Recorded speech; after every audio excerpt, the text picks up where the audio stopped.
2024 is shaping up to be a hell of a year for the EDC community. Lots of great releases. There's already been so many this year, and I think this is another one. But before we get into the knife, I wanted to ask you guys if you would be interested in hats. I had this one made as a mock-up for myself. If this is something you would like, let me know down below. Well, without any further ado, my name is Brad, and welcome back to Screaminpirate EDC. Today we're going to be talking about the Null Knives Ghoul. Now the Ghoul is launching on the 7th for its pre-order, and I gotta admit, it's a pretty cool clip point. I guess you would call it a clip point. Definitely something interesting. If you like the blade shape, I can already tell you this one's going to be a banger. Null Knives is having a hard time missing right now between the Raikou, the Grace, and the Voodoo, and now the Ghoul. Yeah, the guy is really doing a great job.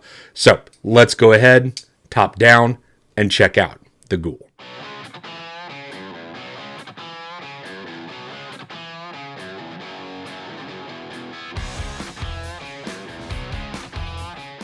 Alright guys, we are top down with the Ghoul. Now, before I do anything else, I'm going to go ahead and have some specs up on the screen, and I'm going to show you some myself. So let's go ahead and turn on the scale. We are looking at 3.58 ounces. I really do like that for this size knife. And then let me grab some calipers. So I already have it on millimeters, so let's go ahead and do behind the edge here. Get as close as I can. Looks like we're sitting at about 0.4, 0.3 millimeters behind the edge. Gonna switch that over to inches for you guys.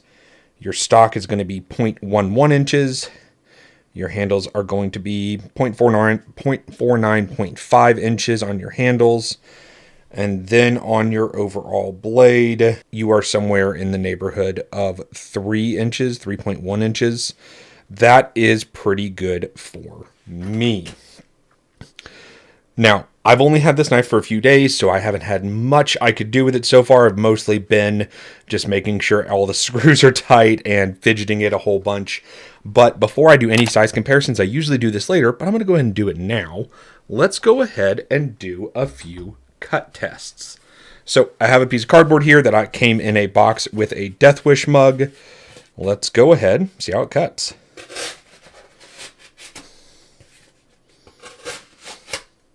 So not bad. I am noticing that because of this generous sharpening choil, I am getting stuck back there a little bit, but there are no studs to get in the way, so I do like that. Also, wanted to talk about any changes that are going to be made to this knife. As far as I know, last time I talked to Null Knives, this is the final version. There's nothing that's going to be changed. He might be bronzing out some liners on this particular version. So overall, what you see is what you are going to get when you do the pre-order. So have that all out of the way. We'll go into more details about the pre-order later. Let's do some size comparisons. So first up, I think the most appropriate one is going to be the Grace from Null Knives. Came out about this time last year. One of my personal favorites last year.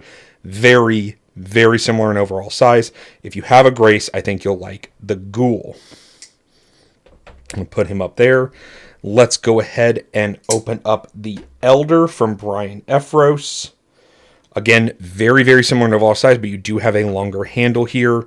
I am a fan of the Efros, and the Ghoul is no different, but I really do like the hollow grind here.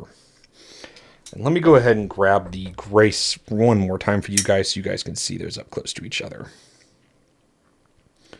There you go. And then after that, let's go ahead and grab a fan favorite.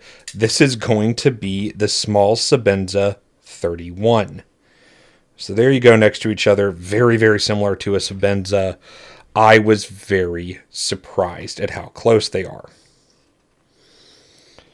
After that, let me go ahead and grab a couple more that I would call clip points with a harpoon, which is what I would call this swedge out here. This is the SDK Shocker. Very similar overall, especially in blade length, to the Shocker. Let me go ahead and set him down. And then let me grab the Brian Brown Raptor. not that much smaller than a Raptor. And then finally, I wanted to grab the Sharp by Design. I believe this is the Mini Tempest. There you go, next to the Mini Tempest. Very interesting. Going to set this between these two so you can kind of see it there. And let's talk about some details on this blade.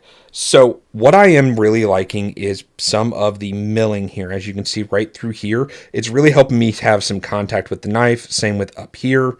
And a very generous place for you to access the lock bar. So I have no issue getting right in there, and really nice front flip, really nice reverse flick.